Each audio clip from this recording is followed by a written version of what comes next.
Welcome. My name is Stephen Evanchik. I'm here with Sridhar. We're going to talk to you about VCF automation as we design and architect a private cloud consumption with VCF automation. So we're going to cover the building blocks of VCF automation. We're going to briefly describe what they are, how we got here.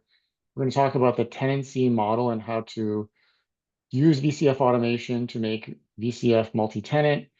We're going to talk about deployment patterns and network patterns and network placements for objects to support a simple and then increasingly more complicated VCF automation deployment, and talk about how VCF automation can be consumed within your organization.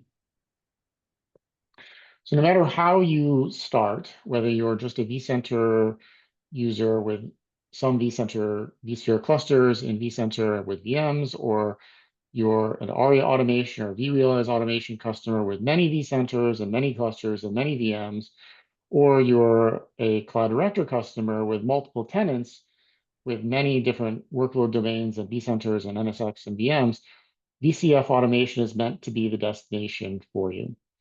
We're presenting a modern cloud interface that is fully self-service, that has blueprints and orchestration and content management, governance, and most importantly, multi-tenancy. So VCF automation is our way of taking a large or small VCF installation and subdividing it among many competing interests, or separating consumption from management of the infrastructure if there's only a single tenant. So how we got here. So in the past, we had ARIA automation, we had Cloud Director, and they both did similar but slightly different things with respect to organizing a vSphere or VCF deployment. And so what we did in 9.0 is we took the best elements of ARIA automation and the best elements of Cloud Director, and we connected them into this new product called VCF automation. So essentially, we took the consumption elements of ARIA automation. These are things like blueprints and projects, and we connected them to Cloud Director tenancy principles of organizations and identities and rights and roles.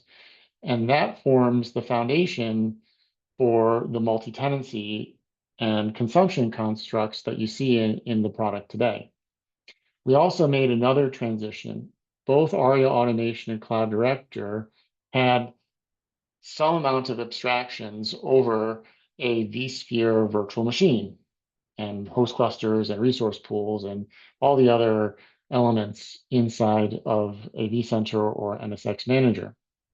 And so what we've done is we've taken those abstractions and we've removed them in favor of direct access to the underlying vSphere constructs, but mediated through the vSphere supervisor.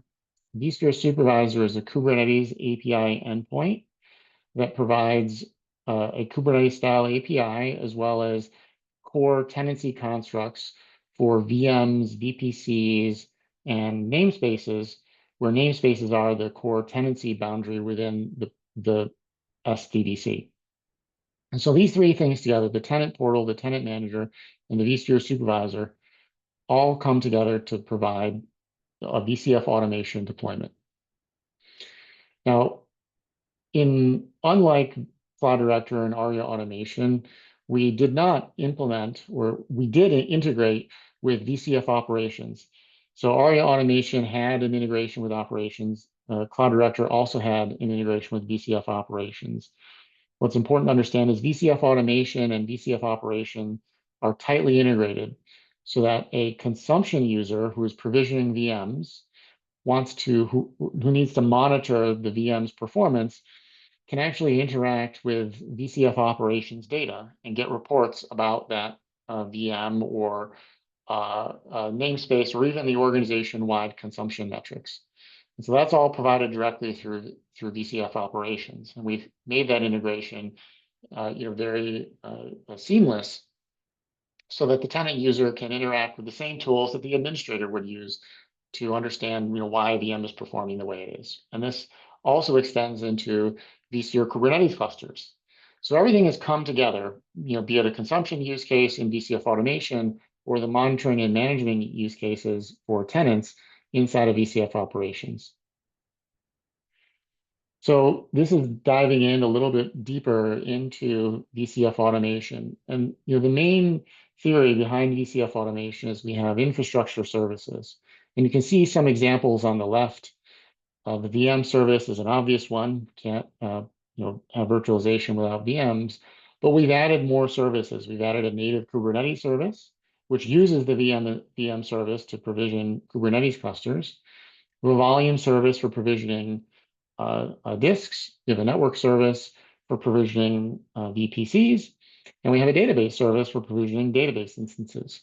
And so all of these IaaS services are scoped to the vSphere namespace provided by the supervisor. So kind of getting into the right part of the diagram, vSphere namespaces are the central construct by which we do tenancy within the infrastructure. So each namespace is meant to be allocated to one tenant. And those namespaces are where all the interesting VMs and Kubernetes clusters and disks and VPCs are connected or deployed to. So in the case of VPCs are meant to span namespaces because workloads in different namespaces need to communicate to each other. And then projects, kind of going up the stack here, projects are meant to group namespaces and users into collaborating units. So a group of individuals or services that need to collaborate will come together in a project, and the project will provision VMs or Kubernetes clusters into a namespace that's been associated with a project. And then projects are further grouped into the organization itself. And so the organization is a hard boundary. So an organization cannot see another organization's projects or VPCs or any other resources. And you might have organizations be different divisions within your company, and might be different companies. If you're a service provider, you might have multiple organizations, one for each customer that you serve. But organization is meant to be the largest and firmest boundary between tenants that we have.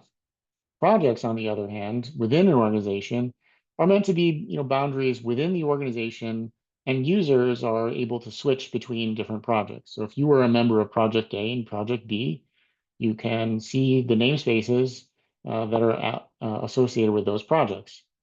If later you're removed from Project B, well, then you only see what's been associated with Project A. You can come and go. You can be added and removed from projects over time, but and projects can be created quite easily within an organization, but creating an organization is actually a very heavyweight object, and it's not meant to be done on a day-to-day basis. So then all of these projects and organizations and VPCs and other IaaS service resources, all of these resources are hosted inside of a region. And so a region is an aggregation of resources inside of one or more SDDCs, one or more vCenters. And so within these vCenters, you have your standard hosts and host clusters, but we've also introduced the concept of a zone. And a zone is meant to be a vSphere cluster. And it has some additional metadata describing what is possible to do within that vSphere cluster. And across vCenter instances, zones are meant to be the same when they're named the same. So zone 1 in a particular vCenter and zone 1 in another vCenter are meant to be treated as the same logical zone in the same region. So regions span vCenters, they span different host clusters that have been organized into zones. And then each tenant is granted a regional quota for their consumption operations. So a consumption operation is provisioning a VM or even provisioning a database. So we can see that breakdown here. So again, at the bottom, we have vSphere clusters within a workload domain. And then we add zones, which describes fault domains that these clusters belong to, and gives these clusters a name that can be communicated to a consumer who's provisioning workloads. And these zones can be spread across different supervisors in workload domains. And then the zones and the supervisors are aggregated themselves into regions. And so a region is meant to be a large pool of resources that are roughly equivalent. So that means if I provision a VM to zone 1 in a cluster, and then later provision another VM, and it also goes to zone 1, perhaps in the same vCenter in the same cluster, or a different vCenter, a different supervisor, a different cluster. Zone 1 is meant to be the same, no matter where it lives within the region. Okay, so you can make really large regions with lots of SDDCs, each hosting a supervisor. And as long as we talk about zone 1, we have a general understanding of what zone 1 means, no matter where it's realized in the physical infrastructure. And then once regions are defined, we decide, well, how can we allocate a slice of that region to a particular tenant, to their organization. We call that a regional quota.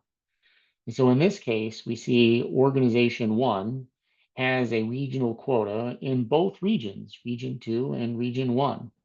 Okay, and we see that organization 2 in green has a region quota only in region 1.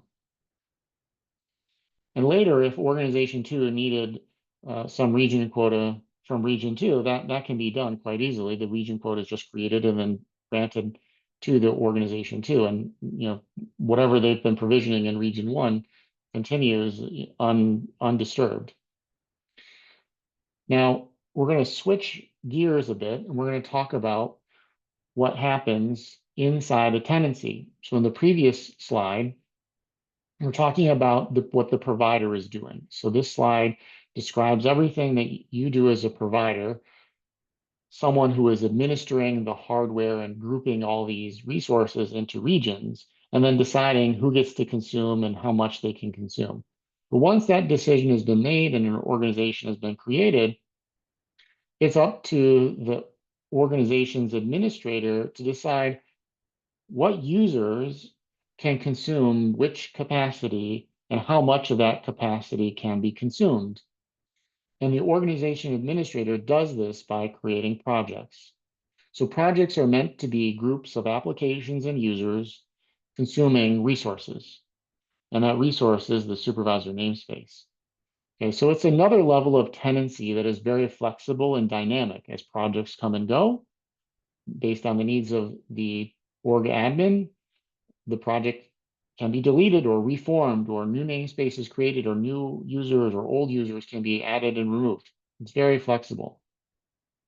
So once the projects are defined, like I said, these two namespaces are associated with the project. These namespaces represent the different capacities that are allocated out of the regional quotas that the organization has access to.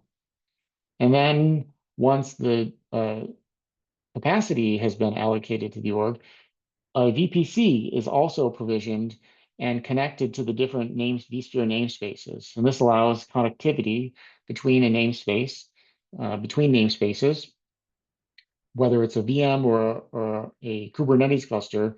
The VPC is what's stitching those different compute entities together. And so now as a user of the org, I have fewer and different responsibilities. So my organization admin is meant to set up the different projects and grant me the resources that I need. And once they've done that, in this example, we have a project for development, a project for testing, and a project for production, each with its associated VPC and namespaces, all of which are isolated from each other. I'm able to perform consumption. And I'm able to perform consumption according to the limits placed upon me by my organization administrator, and that organization administrator has limits placed on them by the VCF administrator themselves. Okay, so now I am able to provision my application, and my application could be a simple VM, it could be a group of VMs, or it could be a Kubernetes cluster hosting many containers supporting an application, or it could be all of those working together, because not all applications are just a VM or just a Kubernetes cluster. They have lots of dependencies. So in this example, we have each project represents a different phase in that application's lifecycle: development, test, and then production. But you could imagine other constructs and other organizations of projects as well, where one project is allocated to some development group, while another project is allocated to some still other development group. Or you could have a HR organization owning a project where all of their resources are housed, and you can have other divisions within your company have all of their resources warehoused in a project, even if those users are not directly interacting with the project and VCF automation. The whole premise here is that once an organization is created, it's up to someone who's understanding how the workloads are meant to be consumed, deciding how to divide and allocate the resources. And so VCF automation provides a very flexible way to do that for the VCF admin, and then to extend that flexibility inside the tenancy, allowing the organization administrator and the organization users to consume those resources without having to get approval from the VCF administrator. So there are two ways to get to VCF automation. So if you are an ARIA automation customer and you have 8X or 818, it's a direct upgrade. And your existing ARIA automation deployments are preserved. So within VCF automation, we have two kinds of tenancies, which is to say we have two kinds of organizations. The first is the ARIA automation organization. We call that for organization for VM applications. Every functional aspect of ARIA automation 818 is preserved within that organization. So once you log in, you'll see the same blueprints and the same constructs that have been created prior to the upgrade. But then new for VCF Automation 9 deployments, we can provision an organization for all applications. These organizations live side by side with the organization for VM applications.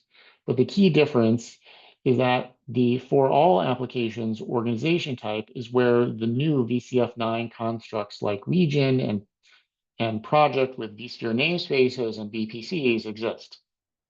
And so it is the most secure and multi-tenant capable organization that we have.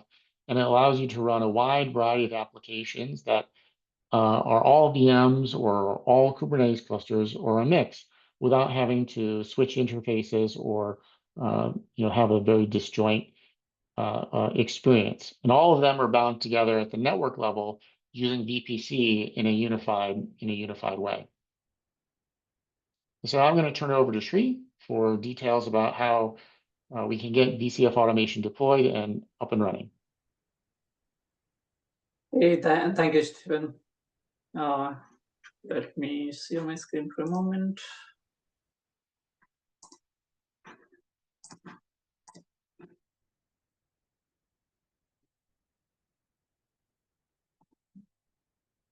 All right, okay. So Stephen covered a lot of good details around the VCF building blocks and VCF automation building blocks and how it works in terms of our new modern private cloud. So, but now think about this way, right? He went through a little bit around the workload domain construct or vSphere cluster, and top of that, supervisor, VPC, and everything. But let's say you understood everything on the building blocks. Now you wanted to design a tenancy model. Maybe you have only single enterprise versus multiple organizations, right? Depending on your need. You wanted to carve out your infrastructure as a provider admin and build out that foundational element of VCF. And then what are the things you can do, right? How you want to design those constructs within a VCF. That way you can provide your consumers or customers or your views or internal organization or external organization. So depending on your need, right? So this is a summary slide. We'll go detail on each area of the tenancy model. But given a use cases, right? Let's say you have a very smaller environment, limited resources, and you must have using a smaller scale organization where you wanted to deploy a modern private cloud, right? So yes, you can create a single domain and a management construct where you can put your management and workload together on a consolidated model, right? So in that case, you will deploy a VCF fleet and you will have a management domain where your VCF automation can run, and then you can logically carve out your tenancy model on that. Similarly, let's say you have a CSP model, you have a cloud service provider, and you're supporting multiple other customers, or you are an educational institute, right? For a research organization, everybody has a different needs on a research orientation, right? So now you have a one fleet or one VCF instance and multiple workload domains, but that workload domain construct needs to be shared with one workload domain. You have a big clusters or multiple clusters. Now you wanted to share with multiple organizations, right? So, and then similarly, you have a dedicated workload domain. Maybe you have a specialized requirement, like you wanted to have a dedicated hardware for GPU, right? Or you have a compliance requirement, right? You really wanted to dedicate a workload domain for each organization. You don't want to share with anyone, right? That can be possible too. And then now you going further up, you wanted to have a merger and acquisition, right? Or you really have a big enterprises and highly isolated environment for each BU is a big organization. They wanted to maintain their own infrastructure, and then or maybe working with government agencies or separate departments where you want to dedicate a VCF instances per organization, right? We can go through that visualization, how it works out. And then another use case is now you have a dedicated VCF fleet, however, independent VCF automation supporting multiple domains for organization, right? So this is like a geo-distributed architecture, right? Where you have a multiple tenants in different segments and complete isolation and countrywide, right? And your operational lifecycle management and everything is independent to each other. That means you have a multiple VCF fleets in different locations, and they are managed by independent IT admin, enterprise admin, or a CSP admin in different regions. Let's go through that a little bit further, right? This is the model of the first one. You have two models. You deploy a VCF fleet, and each fleet is have all the fleet component, which consist of VCF operation, VCF automation, including a VCF instance, which is your workload domain and management domain, right? And now you can see on the left-hand side, the number one, which is combining, you have only small environment, one cluster, or that one cluster is basically consists of your management component of the fleet or VCF instance to run, like your VCF automation, VCF operation, vCenter, and VCF networking. And then on the left-hand side, you can see there is a zone one, which is our cluster mapping, like what Stephen just mentioned, like the availability zone, right? In that zone, you basically have a supervisor which is managing all your VMs and off or VKS cluster, Kubernetes, everything on that cluster, right? And you may be a simple one organization, you just maintain that simplification. On the other side, you may have a multiple clusters, right? In one vCenter, same vCenter, now you wanted to scale out. I don't want to go a workload domain construct, but I wanted to use same management domain, which I have a vCenter and then managing multiple clusters per organization. You can do that too, right? So depending on use cases, it supports across the board, and you can customize. You can you have a full flexibility to how you can blend your design based on your requirement, right? So if I go further a little bit down, like I was talking about sharing a workload domain. So now in this example, you have a VCF instance, and left-hand side, you have a management domain, which is all your management components, and right-hand side, you have a workload domain. And that workload domain, you basically have multiple clusters. Now, in this example, I have zone 1, zone 2, zone 3. However, you can do also one cluster, one zone. But this is a highly available 3-zone concept where I have multiple organizations coming in, and then you as a CSP or a big enterprise, right, you can carve out a multiple organization in that same supervisor with zone 1, zone 2, 3 is your availability zone and multiple cluster. You can place your VMs and workloads depending on your organization capability or how they're looking for their components as a provider admin. You can give them a highly available VCF automation VM and application to run on that underlying infrastructure, right? Now you can see in a workload domain, I have 3 clusters and 3 zones, but the supervisor is aggregating from that 3 clusters. Now I assign org1, org2, org3, or D and different namespaces, particularly giving a logical isolation for their complete multi-tenant category and flexibility around the resource isolation in each organization, right? But however, underlying infrastructure is completely shared, and still you're maintaining your compliance, you're maintaining your security, you're maintaining your network separation, right? Resource isolation, governance, policies, everything inbuilt around that. So logically, VCF automation is doing for you everything. You don't need to worry about everything. Now, but certain times, like you have a requirement where you really need a specialized hardware I mentioned before, or data compliance and regulatory, right? Or in a geo-distributed location, your workload domain is hosted. You may have a certain country-specific compliance. In that situation, you may say that, oh, this organization is strictly compliant-oriented, and I cannot have any other organization or tenant coming in and sharing that underlying infrastructure. You really wanted to separate out, you really wanted to dedicate that hardware or infrastructure to that particular organization. Yes, same thing, you can have a management domain, you can have a multiple worker domain. So in VCF, we support multiple worker domain construct, and that multiple worker domain, when we say it will be basically giving you a dedicated vCenter, dedicated NSX, which you can basically consumable by that same organization. It is not shared with any other organization. So you can create a truly dedicated multi-tenant for your customer need on this manner, right? Now I go further a little bit more, like how you want to make it more scalable in a VCF fleet and VCF instance concept. So we support multiple VCF instances on a fleet. So I believe everybody understands the fleet and instances. And the fleet, when we say that, that's a first instance comes out, and that VCF operation and VCF automation is the primary component, makes your fleet. All the management component you must have heard about before in 5.x and other 9.0 keep similar, but the management domain consists of your vCenter, NSX manager, STDC manager, plus any workload domain you create, and those workload domain vCenter and NSX tied together and placed in a management domain. But on the top, we'll have a fleet management capability, the fleet management capability, which is basically certificate management, password management, right?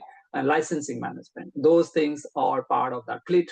It's maintained that fleet. When you say single fleet, it manages your lifecycle management. It also manages your password management, certificate management for entire fleet.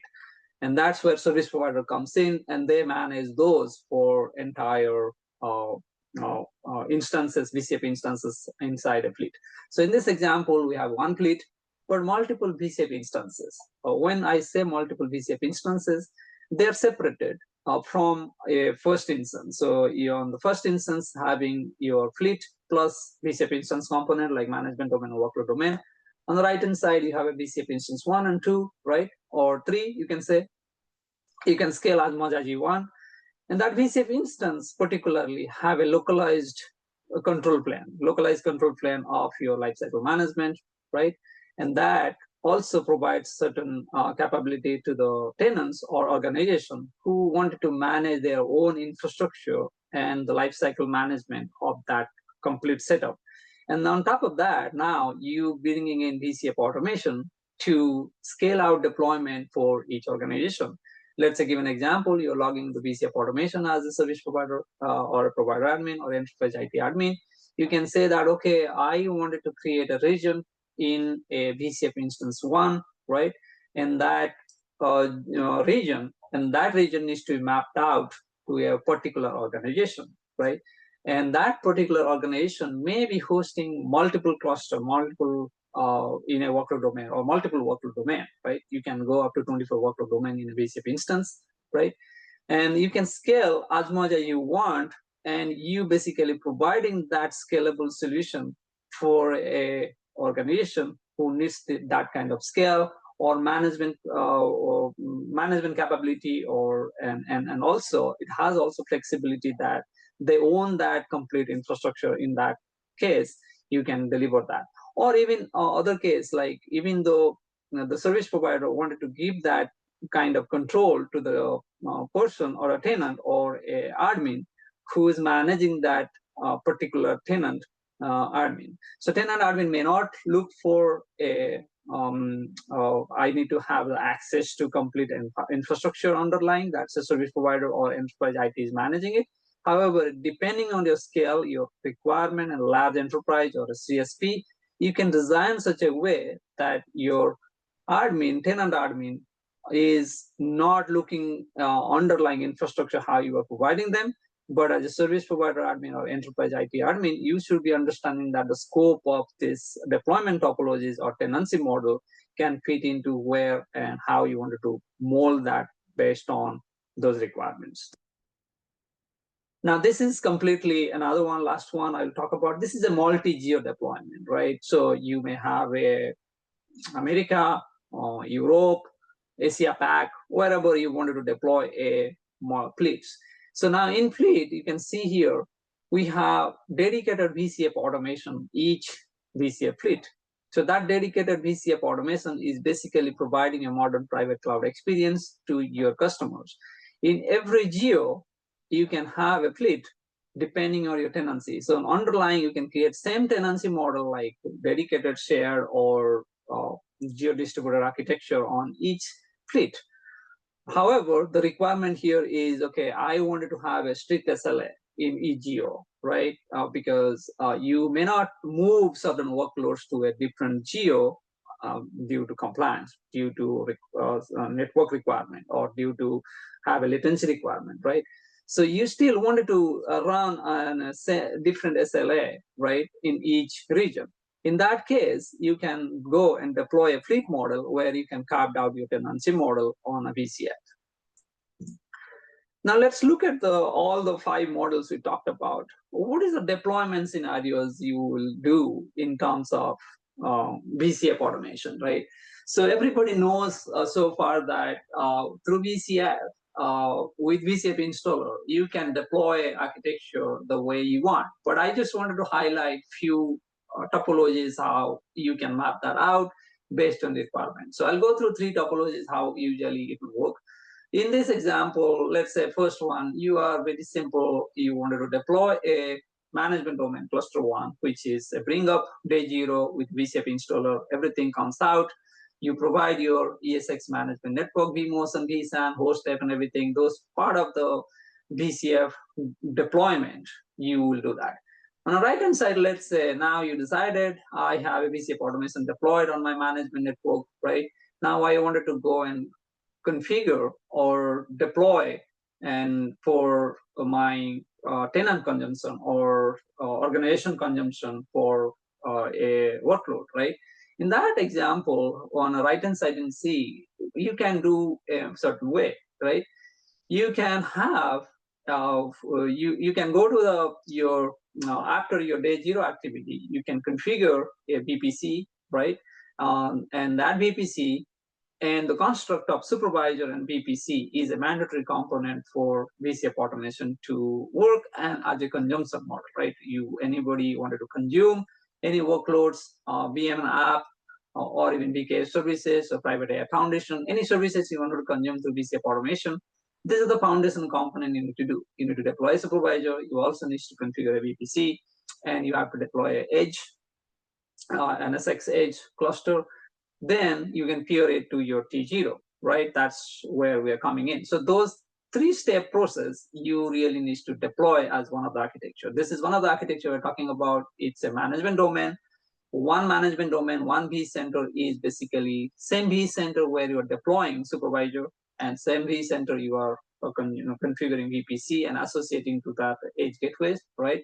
And then after that, VCF automation is consuming or helping you, giving you that workflow where you basically consuming your resources. So if in this example, we don't have a workload domain construct. This is a consolidated architecture of how you deploy it. Now let's expand that a little bit further. Same example on the previous one, you search one vCenter and how you created your consumption model and deployment model, how you wanted to create the first layer of your multi-tenant ready architecture. This one is a little bit more scalable. Okay, now you have a same management domain. Everything day zero activity came up. This brought off as a VCF installer.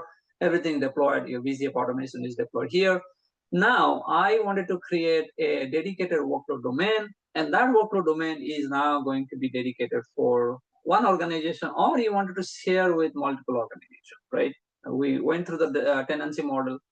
Now, based on your tenancy model, how you chose, then now you want to deploy this, right? So now in left-hand side, in the management domain, those are day zero activities you did. Now, after that comes up, your VCF automation is now active.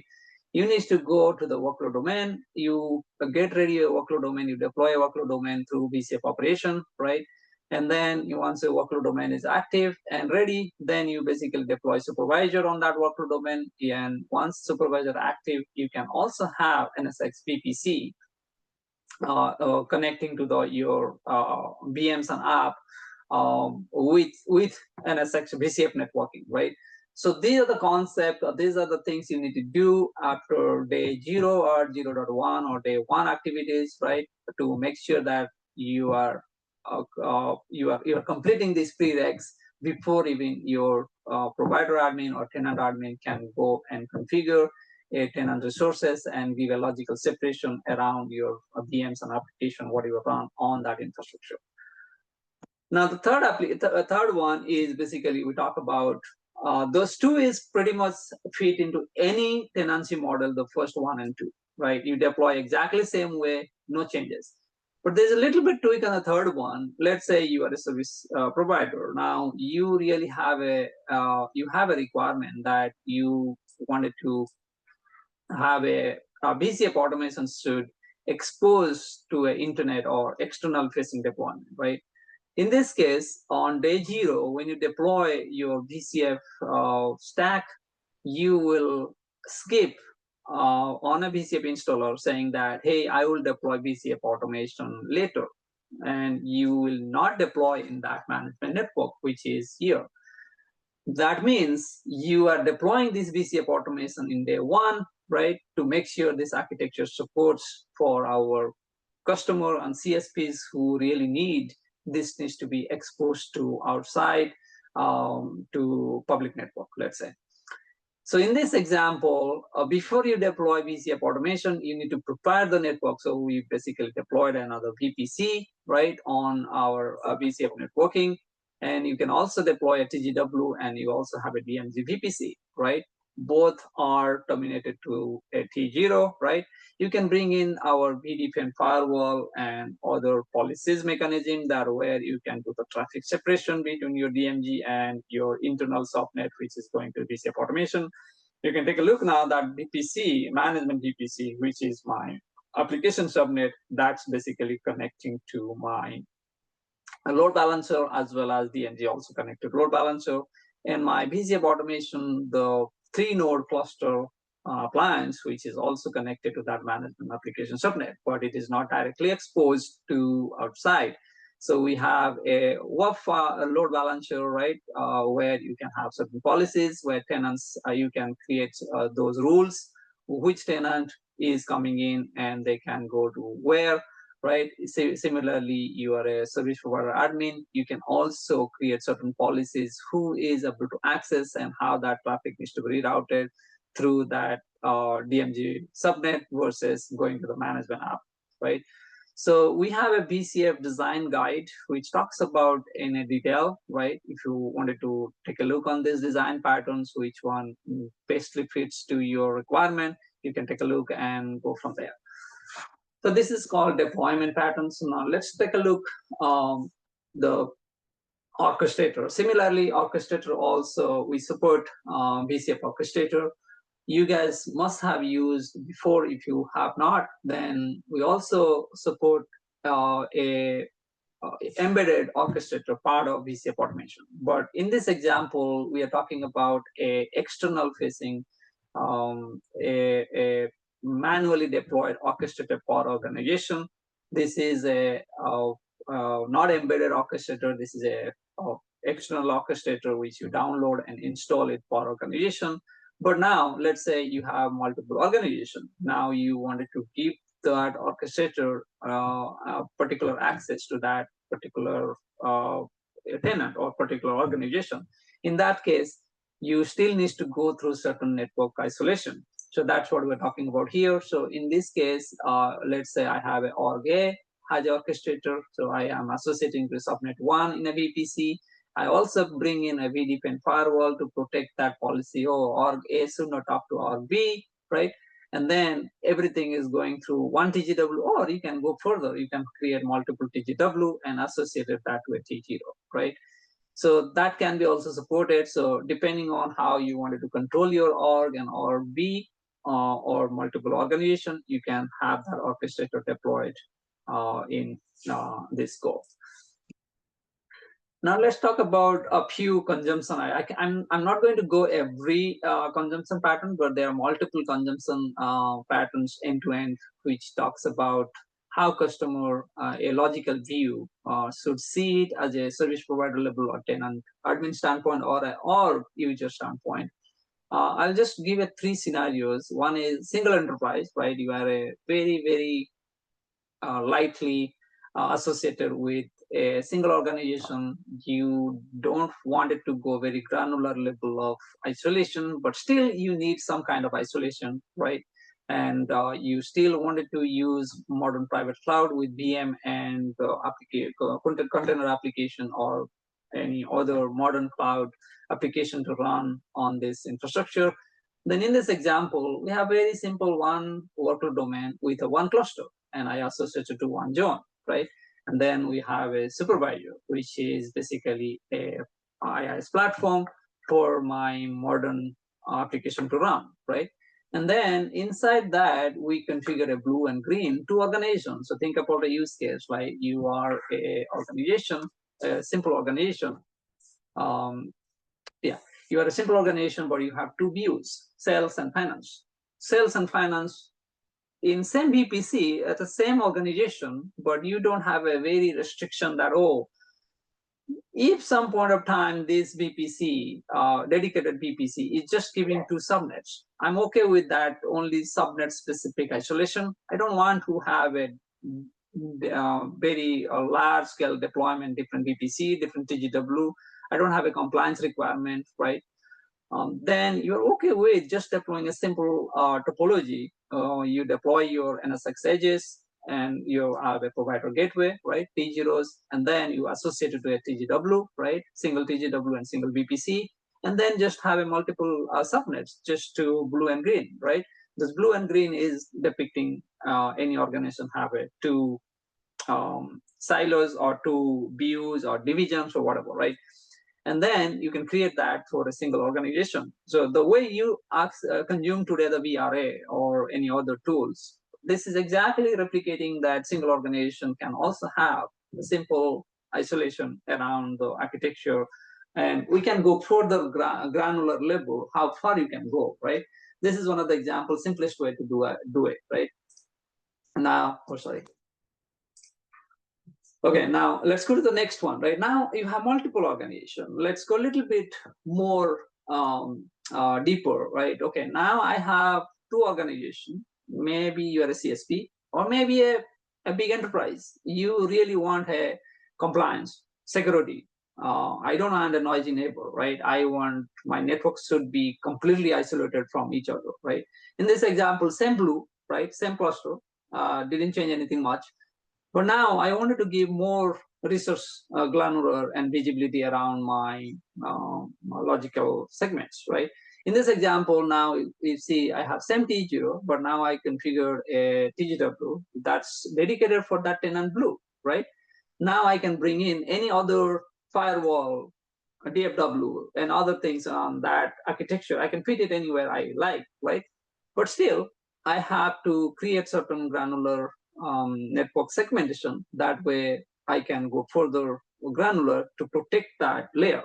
So in this example, I have a dedicated TGW, dedicated VPC, right, for blue, right, and then I have a dedicated subnet. And then I'm giving that end-to-end view of my network isolation. Now I bring in a green organization, right?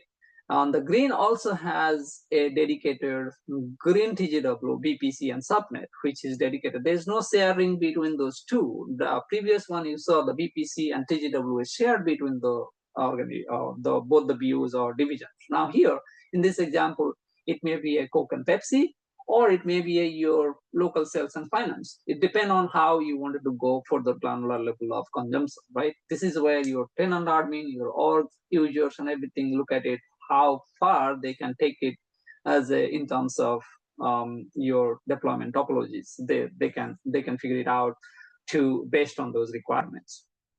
Now let's go. Those two, you understood one enterprise versus multiple enterprise. Now let's go a little bit more deeper. Okay.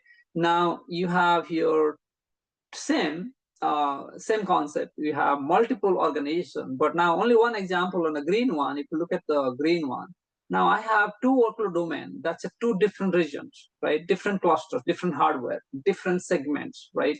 And each hardware may have a different capability of specialized hardware. Maybe the green one, what I'm trying to show here is you have an organization which is green. Now it's consuming resources from region 1 and region 2, right? Now in this case, you as a service provider admin, you know that my region 2 has a GPU-based hardware, but region 1 doesn't have it. Then in this example, you basically giving that capability, even though your resources are isolated and granularly segmented, but the person who is as a tenant or user for that specific green tenant, he is deploying application or workloads in region 1 and region 2, right? So you can have that capability through VCF automation, maintaining the resource isolation and segmentation.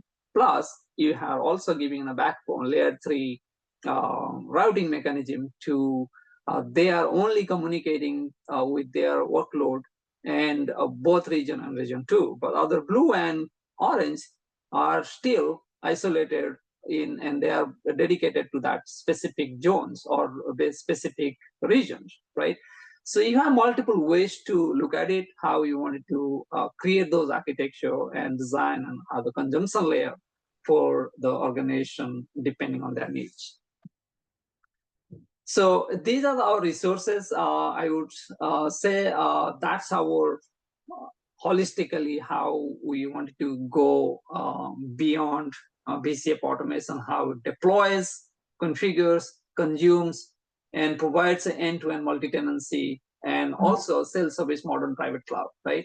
These are few resources I would say everybody is interested to look at it. VCF automation digital design. The designs we presented, Steve and I, is also covered in detail on VCF automation digital design. If you go to the Broadcom portal, there's a tech doc where you'll see a design perspective, and on a design perspective, you'll see a design library, and then detailed design will be there, or you can Google it, VCF automation digital design, it will pop up. You can take a look on that. And VCF automation is a product document. It also provides a lot of information around how to consume resources and the concept of VCF automation and other things. And that's it. And thank you for attending this session and looking at this one. And maybe we'll see you again next time. Thank you. Thank you. Hi, Stephen.